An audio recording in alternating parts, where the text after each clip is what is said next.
வேண்டும் என்றாரே.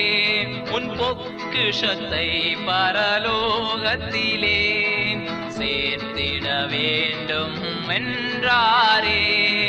முதலாய் தேவராட்சியத்தை தேடிட முன்னே சென்றிடுவோம்.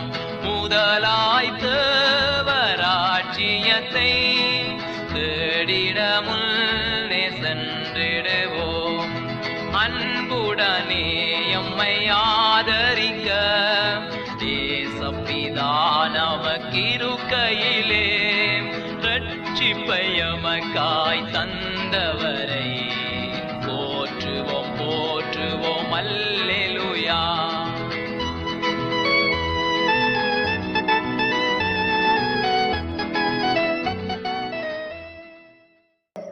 கர்த்தருக்குள் அன்பானவர்களே, அனுதினமும் கிறிஸ்துவுடன் தியான வேளைக்கு உங்களை அன்புடன் அழைக்கிறோம். இன்றைய தியானத்திற்கான வேத வாசிப்பு மத்தேயு 22ஆம் அதிகாரம் வசனங்கள் 34 முதல் 40 வரை. தியானத்தின் தலைப்பு கற்பனைகள். போதகரே, நியாய பிரமாணத்திலே எந்த கற்பனை பிரதானமானது என்று கேட்டான்.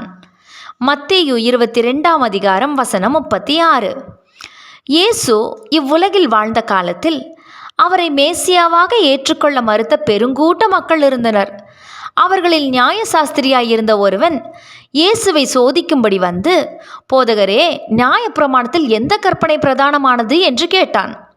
இயேசு அதற்கு பதிலாக, உன் தேவனாகிய கர்த்தரிடத்தில் உன் முழு இருதயத்தோடும் உன் முழு ஆத்துமாவோடும் உன் முழு மனதோடும் அன்பு கூறுவாயாக. இது முதலாம் பிரதான கற்பனை. இதற்கு ஒப்பாயிருக்கிற இரண்டாம் கற்பனை என்னவென்றால், உன்னிடத்தில் நீ அன்பு கூறுவது போல பிறனிடத்திலும் அன்பு கூறுவாயாக என்பதே என்றார்.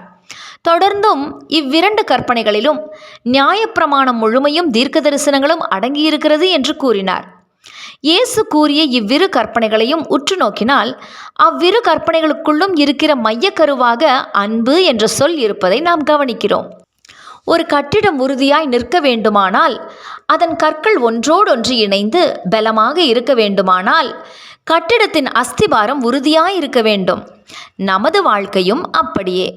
நாம் தனித்து நிற்க முடியாது. நமது வாழ்வு தேவனோடும் மனிதரோடும் உள்ள உறவில் இணைக்கப்பட்டு கட்டப்பட்டு எழுப்பப்பட வேண்டியதொன்றாகும்.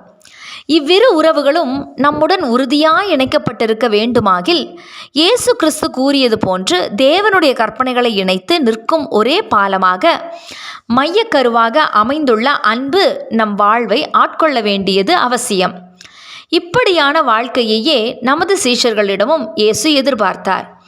இதனையே, பிதா என்னில் அன்பாய் இருக்கிறது போல நானும் உங்களில் அன்பாய் இருக்கிறேன், என்னுடைய அன்பில் நிலைத்திருங்கள் என்றும் நீங்களும் ஒருவரில் ஒருவர் அன்பாயிருங்கள் என்றும் இயேசு கூறினார். யோவான் 15ஆம் அதிகாரம் வசனம் 9-12. இந்த அன்புதான் பரிசுத்த வேதாகமம் முழுமையும் வியாபித்திருக்கிறது. சகோதரனே, சகோதரியே, இந்த லெந்து காலத்தில் நம்மை ஆராய்ந்து பார்ப்போமாக. தேவன் எதிர்பார்க்கும் அந்த அன்பு நமக்குள் எந்த அளவில் உள்ளது? நாம் கிறிஸ்துவுக்குள்ளும் நம்மை சுற்றியுள்ளவர்களோடும் அன்பில் இணைக்கப்பட்டு நமது வாழ்வு பலப்படுத்தப்பட வேண்டுமானால் கிறிஸ்தவ வாழ்க்கையின் ஒரே அஸ்திபாரமான அன்பின் கற்பனையை தினமும் நினைவு கூர்ந்து தியானித்து அதன்படி வாழ நம்மை அர்ப்பணிப்போமாக. ஜெபம் செய்வோமா? நல்ல ஆண்டவரே, அன்பின் கற்பனையை கைக்கொள்ளாது அதிலே குறைவுபட்டு காணப்படுகிறோம். உமது அன்பில் நிலைத்திருந்து எங்கள் உறவுகளில் கிறிஸ்துவின் அன்பை வெளிப்படுத்த எங்களுக்கு உதவி செய்யும்.